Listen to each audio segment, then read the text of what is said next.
tripulación ponen máxima potencia en los motores y sueltan los frenos. El avión comienza a acelerar poco a poco hasta alcanzar la velocidad de rotación, para levantar la nariz y levantar el vuelo. Al abandonar el aeropuerto, comenzaron un ligero viraje hacia la izquierda. Poco a poco, el avión siguió ascendiendo con normalidad y una vez se llegó a unos 2300 pies, guardaron los flaps y se verificó que todo estaba correctamente. El capitán completó la checklist de después del despegue e indicó que todo estaba en orden a las 15 horas 27 minutos y 7 segundos. Pero tan solo 3 segundos después de aquel mensaje ocurrió lo peor. A partir de aquí quiero teletransportarte a esa cabina para que veas en primera persona qué es lo que se vivió. En concreto vamos a meternos desde el punto de vista de Sully para que entiendas por qué se conoce a este caso como el milagro del Hudson. Lo que vas a ver a continuación es una recreación basada en los datos reales con las cajas negras.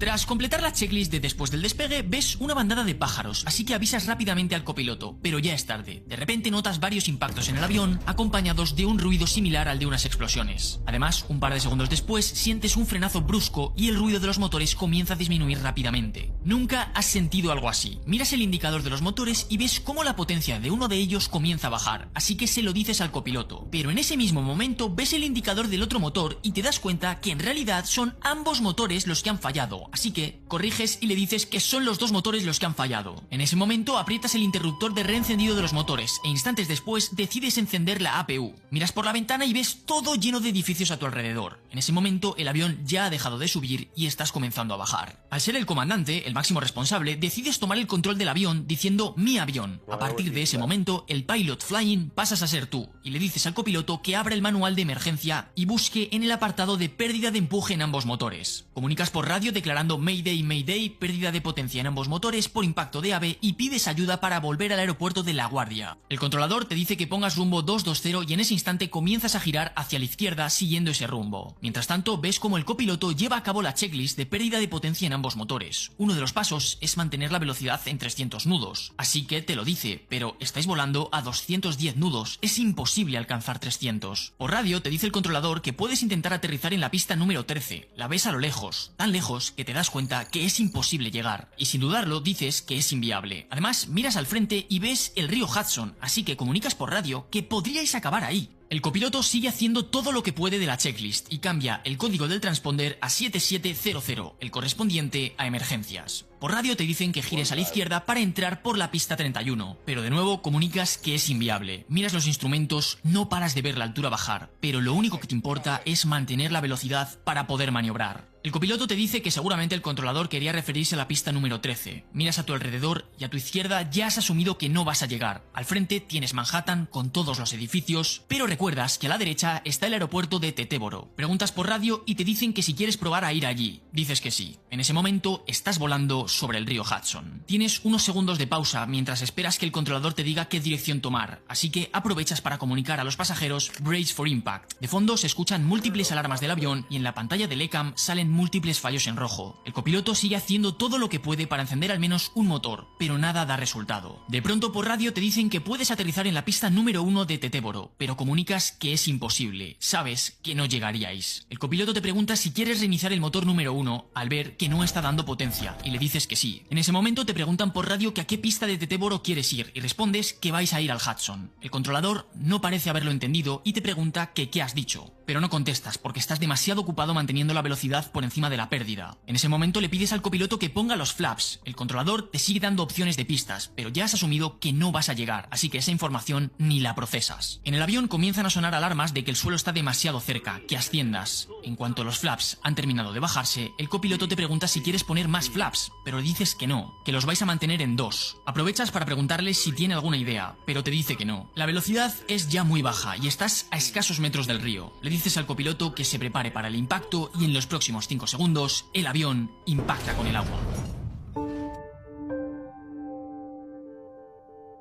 Como ves, desde la perspectiva de Sully fueron unos segundos en los que no hubo pausa.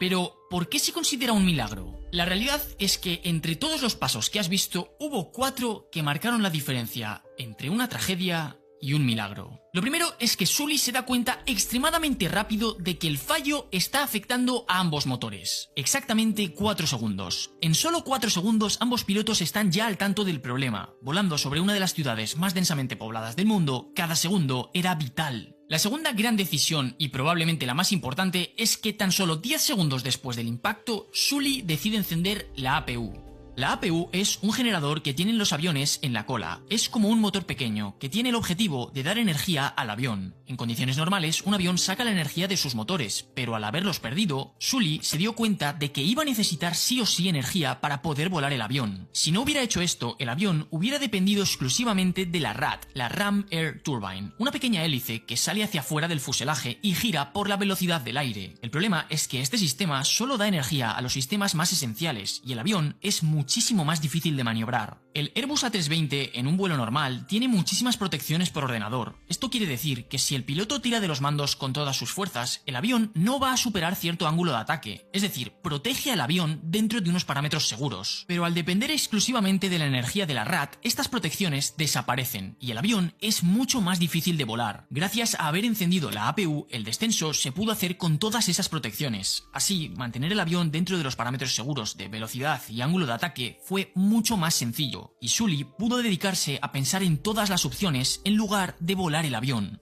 El tercer gran punto es que Sully se da cuenta de que no van a llegar de vuelta al aeropuerto de La Guardia, por lo tanto decide no ir hacia ahí. Es consciente de que no llegar implicaría caer entre edificios. Ante eso, él decide permanecer sobre el Hudson mientras piensa en otros aeropuertos, que finalmente tampoco fueron viables. Lo importante es que no le tiembla el pulso al decir que no a las pistas de los aeropuertos. En lugar de lanzarse